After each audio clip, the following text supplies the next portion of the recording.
So let's just start with the family thing. This is going to be like a full family affair for you this week. Yeah, it's gonna be really exciting. I'm excited to play in front of them, and I got a big crowd coming out to support me, so I'm pretty excited. So let's go through the checklist here. Who's all going to be here?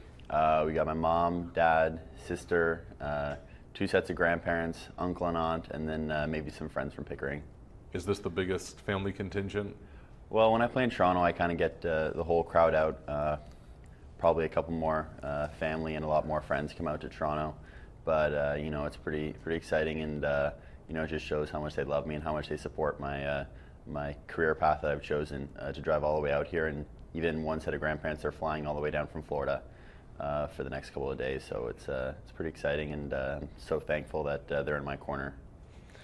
So 2014, you qualify. You were wide-eyed. I remember you just walking around, just how excited you were. What are the biggest differences of Brayden then to 3 years later sitting here now? I think that was kind of a miracle run for me at the time. I think I've developed a lot more. My game, obviously I'm higher ranked, so I've proven myself a little bit more. I think people know who I am. They know my game style, my weapons, that I could be a dangerous player. So, I think people are ready for me now versus, 2014, they didn't really know who I was. In a sense. So, I just improved my game a lot. I got a new coach, Fred Niemeyer, and we're working a lot from the baseline, trying to put the pieces together, because I feel like I'm serving really well. So now it's time to build on the returns. I feel like I'm doing a good job of that right now. The past 3 weeks have been really good for me. I've made some strides that I haven't done before in the challenger level. So I'm just pretty excited to play this week. So let's go through the improvements. Where have you seen, Brayden, the biggest growth in your game? The baseline, for sure. How so? I feel like I'm playing a lot better off the baseline. Before I maybe struggled with staying with a lot of the top guys from the ground. I felt like I could serve with them and return with them, but off the baseline it's a different story. These guys are really good, and that's what makes a big difference from the top guys to lower ranked guys. So I feel like I've come a long way with that. And I feel confident serving, returning, staying from the baseline with them, and just going to go for my shots and see how it goes. So on the return game, what is it that you specifically want to work on to improve that skill set? I'm really just trying to, there's a philosophy of making the return, which is what I felt like I was doing before, versus now it's a mentality that I have is that I'm not only making the return, but I'm going to do something with it. Maybe it's a little bit more of an aggressive mentality, but for my game style, the way I'm playing, what Fred tells me to do, that's kind of the direction we're trying to go in. So, I feel like I'm doing some damage on the return, and not only just making them play, but, putting them on defense or neutralizing the point right away. So is that mainly on second serve returns or just overall? First serve, second serve, yeah. It's nothing aggressive, but it's hitting through the court rather than just a ball that sits up for them. Had you set goals for 2017 coming into the first full year as a pro? Yeah, my goal coming into at the end of 2016, started 2017, was to make the U.S. Open qualies. That was the biggest goal for myself. I've done that now.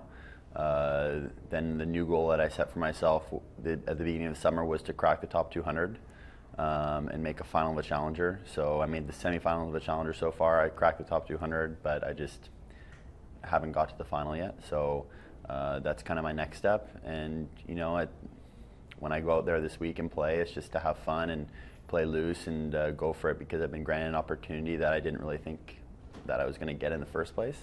But I think I've earned it, and I feel like Tennis Canada, Fred, and everything thinks that I belong out there. So I'm going to go out there and give it my best shot. So that is the deal, huh? Just go for it. Yeah, exactly. That's got to be like just such a fun, freeing feeling. Yeah, in 2014 when I played Seppi, I felt like I was a little bit hesitant. I kind of hesitated on my shots. I was a little bit nervous, and I was kind of upset when I came off the court because I didn't really leave it all out on the court, everything that I had to offer. So, this time around I'm just going to go for it, and whatever happens, happens, but just know that, I gave it my all, I went for it, and there's nothing that I held back on. There couldn't be anything probably more different than campus life to tour life. Is there? No, it's really different. It's hard to explain, actually, but it's a very relaxed lifestyle in college, from training hard and everything and going to school, but you have a much bigger social life, and you have a lot more friends and stuff. On tour, everything's a little bit more serious, It's a job now for me, so from everything from eating right to fitness, warming up, cooling down, playing tennis, sleeping the right hours at night, like hydrating all the time. It's a non-stop kind of lifestyle, and you just got to keep checking the boxes, everything you do, and just hope that that you're doing the right thing in order to progress. What's been the most difficult part for you in the transition to the Pro Tour, would you say? Difficult part? It's kind of challenging tough. part. Maybe the loneliness part of it. At the futures level, this is for me that was pretty tough. It's just really lonely, and I'm playing a lot of tournaments in the U.S. and I'm Canadian, so I don't really know many guys. Now that I'm at the challenger level, this is where a lot more of the guys that I grew up playing juniors with are at, and some guys that this week I played juniors with, so I know a couple more guys here. But in the futures, when I started out playing futures, that was pretty tough. Traveling alone to these tournaments, taking a car, driving 5 hours, and you don't know, you're staying in a hotel room alone, you don't know how long to book the hotel for, and then each night you're packing your bag, going out, playing, winning, checking back in, and you're just alone, eating alone. It's pretty tough at first. So that was a lot of the first half of your season, but as you mentioned, you integrated a lot more challengers through the summer.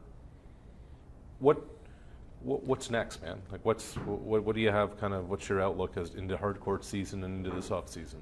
For me, next it's challengers for the rest of the year. I think that's the plan. I have Vancouver next week and then U.S. Open, of course, and then after that it's all challengers.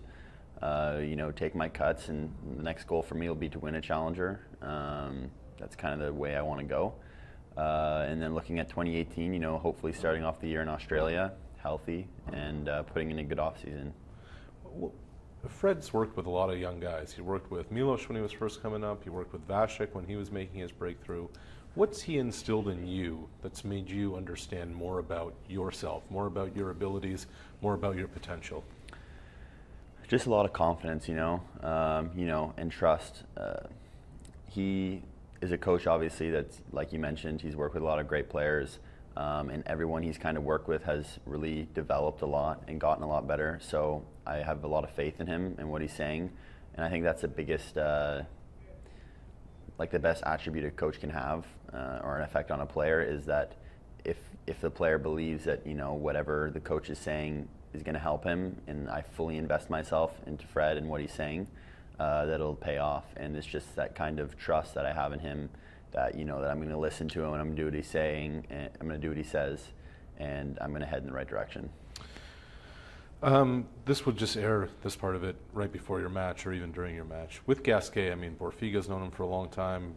These guys have seen him for a long time. From a strategy standpoint, what's going to be critical for you in that match, man? I think staying aggressive and playing my game. Obviously I don't want to say he's a clay courter, but obviously he loves playing on clay. He likes to play higher balls and rally and get a feel for the court. I think I'm just going to try to stay aggressive. That's where I'm at my best also. And go and have some fun, take my chances. The opportunities against these guys don't come very often in matches. So, when I have a break point or something, I'm going to have to go after and take it because they're not going to give it to me. I'm going to be ready for a battle. I remember when we visited in Chapel Hill, you had lofty goals of what you wanted to ultimately accomplish. Now that you've been on tour for a little more than a year, you've seen some of the lower tier stuff, the challenger stuff, been around 1,000s, going to slams. What do you think, Brayden, now at this stage of your career, what do you think it's going to take to get there, to get to what you want to accomplish? At first, it seemed pretty far-fetched, when I started out playing and I was ranked 700, 800, and I was shoot, I'm so far away from my goal of being top 100 and top 50. Now that I just cracked this inside the top 200, it's really exciting for me, and I feel like I'm so close. I've played at the level, and now that I'm doing a little bit better at the challenger level, I can see where I'm supposed to go with my game and how I'm supposed to improve. And the biggest thing is just it's really motivating to be so close to a goal, to my goal. You know, within 100 spots of being inside the top 100, inside Grand Slam main draws. You know, it's just really motivating, and I think it was a lot harder when I was lower ranked, but now, you know, that I'm playing with these guys, playing at a higher level, I'm improving every day. You know, I can really see that my goal is in reach. It's got to be exciting, huh? Yeah, so exciting. Yeah. Yeah, and motivating for the most part. Yeah, it's really motivating. Work hard every day, and I think I'm working harder now than I was before, just because like I'm so close.